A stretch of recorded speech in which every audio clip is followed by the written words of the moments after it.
This is Neima Novetsky from al-התורה.org. In honor of Rosh Chodesh Adar and the upcoming holiday of Purim, this Torahcast will explore the story of Megillat Esther. Many of us come to the Megillah with certain preconceived portraits, perhaps even caricatures, of its characters in our minds. The beautiful Queen Esther, the wise and righteous Mordechai, the evil Haman, and the drunken, foolish King Achashverosh. A careful reading of the Megillah, however, allows for multiple interpretations of each of these figures, and therefore of the story as a whole. Today we will focus on the character of Achashverosh, questioning if he really is a fickle fool as he is so often portrayed. Our starting point will be the opening of chapter 7, one of the most pivotal scenes in the Megillah, when Esther reveals her identity and pleads for her life. Achashverosh and Haman join Esther for her second banquet, and the king asks Esther if there's anything she wants to request of him. She responds, "Tinatin li nafshi b'she'elati va'ami b'vakashati." Let my life be given to me at my petition, and my people at my request. Ki nimkarnu ani va'ami lahashmid, laharog, ula'abed. For we have been sold, I and my people, to be destroyed, slain, and exterminated. V'ilu la'avadim v'lishfachot nimkarnu, hecharashti, ke'ein hatzar shoveh b'nezek hamelach. Had we only been sold as slaves and maidservants, I would have been quiet, for the adversary is not worthy of the king's loss. Achashverosh reacts with shock and fury, asking, Mi huzeh ve'izehu, who is the person who dared conceive of such a plan?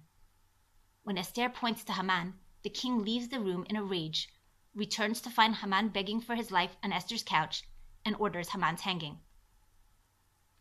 Achashverosh's surprised and incensed reaction is somewhat unexpected. How could he not have known that Haman was responsible for the plan? After all, had not Achashverosh given his approval for it only a few days earlier? And even if at the time he had not been aware that Esther was a potential victim, he still should have now realized that Haman was the plan's architect. Moreover, considering that he himself had acquiesced to the plan, why is he so furious at Haman? And if Achashverosh is upset merely because Esther would be included in the planned decimation, one would have thought that he and Haman could have figured out a way to exempt the queen, thereby fixing the problem. A second set of questions relates to Esther's plea and tactics. If she wanted to beg the king to spare her and her nation's lives, why do so at a party to which she has also invited Haman? Moreover, although the king might have a personal interest in keeping her alive, if he truly wanted to annihilate the Jewish people, why does she think that he will reverse the edict rather than simply issue a special royal dispensation for her? Finally, why does she mention the potential alternative of being sold into slavery? How does this strengthen her argument? One other episode in the Megillah is relevant to our discussion: Haman's original request to annihilate the Jewish nation. In chapter 3, Haman tells the king that there is a certain nation whose laws differ from the other nations in the empire, and who do not keep the king's laws. As such, it is best that the king destroy them. Haman then offers 10,000 silver talents to be brought to the king's treasury. The king not only agrees to the plan, but hands over his signet ring to Haman, apparently giving him free rein to do as he pleases. Several aspects of Haman's request are perplexing. First, Haman never explicitly mentions the Jewish nation by name. Was it obvious about whom he was speaking? Or is it possible that Achashverosh was unaware? Second, Haman gives only a one-sentence explanation of why the king should kill off the nation, speaking of how it differs from others and does not abide by the king's laws. Was this really sufficient to lead the king to approve of a plan to exterminate an entire nation? Finally, how should Haman's monetary offer be understood? Is this a bribe to the king, a portion of the expected spoils, or compensation for the loss of tax revenues? Commentators explore these questions, reaching very different conclusions about the dynamic between Haman, Achashverosh, and Esther, and also drawing diametrically opposed portraits of the king himself. A first and simple approach to our story, taken by Rabban Gamliel and Bavli Megillah, assumes, like many readers of the Megillah, that Achashverosh was a foolish and fickle king. He had previously known of Haman's plan to annihilate the Jews, but being a dim-witted drunkard, he did not immediately make the connection between it and the threat to Esther's life. According to this approach, Haman was upfront when discussing his plan to annihilate the Jewish people, and despite the silence in the text, Achashverosh knew from the beginning to which nation Haman was referring and what he wanted to do with them. Knowing the king's shallow nature, Haman did not spend much time explaining his reasoning, and instead bribed Achashverosh, assuming that he would be swayed more by riches than by principles. Achashverosh was in fact swayed, and not being particularly adept at governing on his own, was only too happy to hand over his ring and the necessary powers to Haman. He let him do as he pleased, not overly concerned with the details, and as such, the entire matter easily slipped out of his mind, not to be thought of again until the party. The verses highlight that as the edict went out, Haman and the king drank to it, perhaps suggesting that even while discussing the issue, Achashverosh was not totally sober. The repeated mention of drinking throughout the story adds to the portrait of a drunkard who hardly remains sober long enough to process what is going on in his kingdom. The fact that just days after signing an edict to exterminate the Jewish nation, Achashverosh showers honor on Mordechai, a Jew, without any show of discomfort about the hypocrisy of his actions, is further proof of the king's fickle nature and out of sight, out of mind attitude. Esther is just as aware as Haman of the king's nature and plans her revelation and plea accordingly. She purposefully chooses a non-threatening and intimate setting, a party at which Achashverosh will have plenty to drink, knowing that matters of state will not be at the forefront of the king's mind and that she will thus be able to maximize Achashverosh's surprise. Moreover, she ensures that Haman is present so that the king will take out his wrath immediately before once again changing his mind. Her plan works and Achashverosh is enraged. Even so, though, it's possible that on his own, Achashverosh might not have insisted on the hanging of Haman. It was only Charvona's words which put the thought into his head, and as was often the case, on the spur of the moment he decided to act. This position paints an unflattering portrait of the king, but it considers him to be more inept, foolish, and fickle than actively wicked. A second reading of our story, taken by the 15th century Spanish commentator Rav Yitzchak Arama, presents a very different Achashverosh. He suggests that he was not an inept, drunken ruler, but a capable one, who erred only in putting his trust in the wrong man. According to this approach, Achashverosh had been deceived by Haman, who had both hidden the identity of the nation he was intent on destroying and misled him regarding what he planned to do to that nation. As such, it was only after Esther pointed to Haman as the source of danger that Achashverosh first became aware that Haman had been plotting to annihilate the Jews. Rav Arama points out that when Haman petitions the king to approve his plan, he never names the particular nation to be punished, but refers to merely a generic Am Echad. He further misleads the king concerning the punishment to be wrought, purposefully choosing a word la'abed, or its Persian equivalent, which was ambiguous in meaning, so the king would not know that he planned to decimate the rebellious nation. He instead hoped that Achashverosh would think that he was planning on merely enslaving them.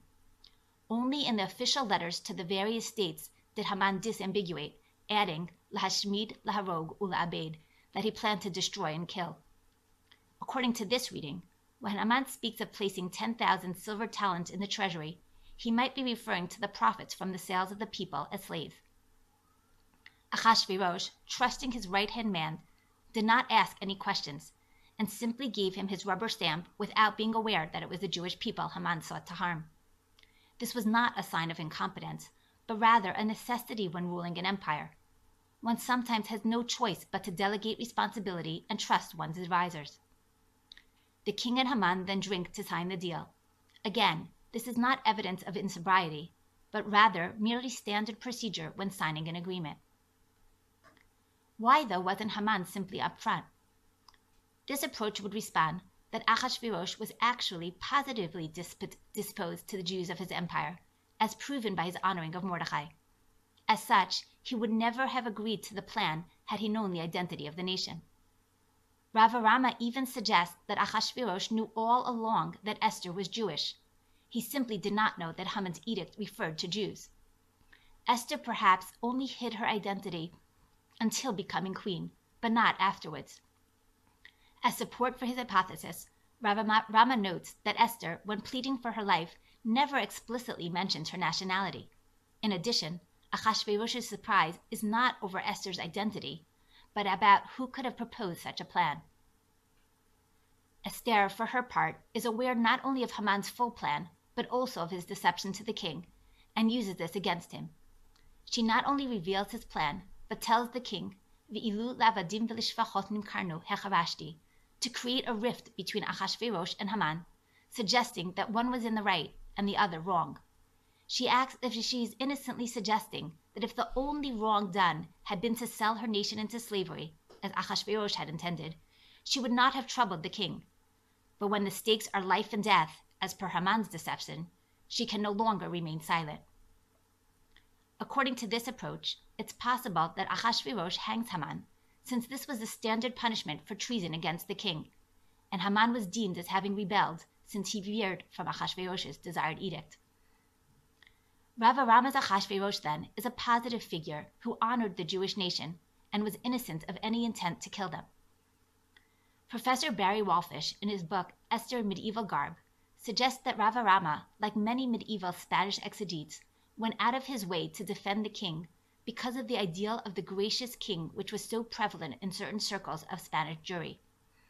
He points out that the Jewish courtier class had a special relationship with the monarchy, viewing themselves as indispensable to their rulers, and as such could not fathom that a king would possibly want to annihilate the Jewish nation. If a king did indeed suggest some harm, it could have been due only to bad counsel. This attitude was read back into the story of the Book of Esther as well. A third approach to our story paints a portrait of Achashverosh which is somewhere in between that of Rav Arama and that of Rabban Gamliel. The king is not a fickle fool, but not an ardent admirer of the Jewish nation either. According to this approach, Haman had been upfront with the king, and so Achashverosh was fully aware both of the identity of the nation he wanted to destroy and his desire for their destruction. As such, when Esther made her plea, he understood immediately that she was referring to Haman's plan. He only pretended to be unaware because intervening events had caused him to mistrust Haman, and he wanted to use the opportunity to eliminate him. This approach assumes that Achashverosh was in full agreement with Haman when the edict was issued.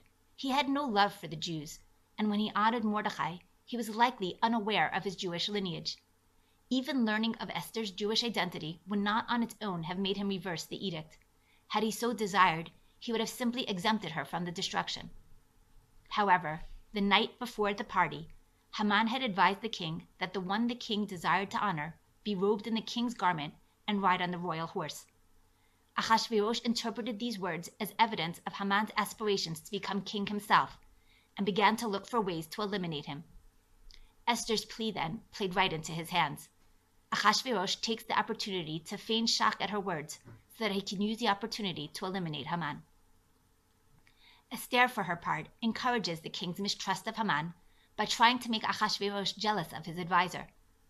Rather than make an intimate party for merely herself and the king, she invites Haman as a third wheel. Haman's falling on her bed to plead for his life played perfectly into her plan. It reinforced Achashverosh's previous concerns, leading to the conclusion that Haman was actively rebelling, desiring both the crown and the queen. When Charvona reveals that Haman had planned to kill Mordechai, a person who had proven his loyalty by saving the king's life, Achashverosh's suspicions that Haman is a traitor are further confirmed, and Haman is hanged, the punishment of choice for treason. According to this position, then, Achashverosh was politically motivated, fully alert to the goings-on in his kingdom, and ready to remove all potential threats to his throne. It is Haman's insatiable desire for glory more than anything else that saves the people. To summarize, commentators have explained Achashverosh's reaction to Esther's plea in very different ways. Some assume that his shock is simply the result of his capricious nature and his only dim awareness of the goings-on in his own kingdom. Others posit that he was misled by Haman, and that he first understood only now that the Jewish nation was to be annihilated. A final approach asserts that Achashverosh's surprise was only feigned, and that he was simply trying to make the most of the opportunity to punish Haman for other deeds. The various positions lead to very distinct portraits of the king: a fickle drunkard, a capable monarch, an admirer of the Jews, or a shrewd but opportunistic despot. Which portrait is most supported by the text, and how does each affect the overall message of the Megillah? Is the story about the challenges of life in exile, about living under the whims of a capricious or perhaps despotic ruler? Or is it a story about trust and in whom to put your trust? Perhaps both readings lead to the same ultimate message. Tov lachasot b'Hashem miptoach ba'adam. It is better to take refuge in Hashem than to trust in man. For more on this topic and other topics related to Megillat Esther, please visit al-atara.org.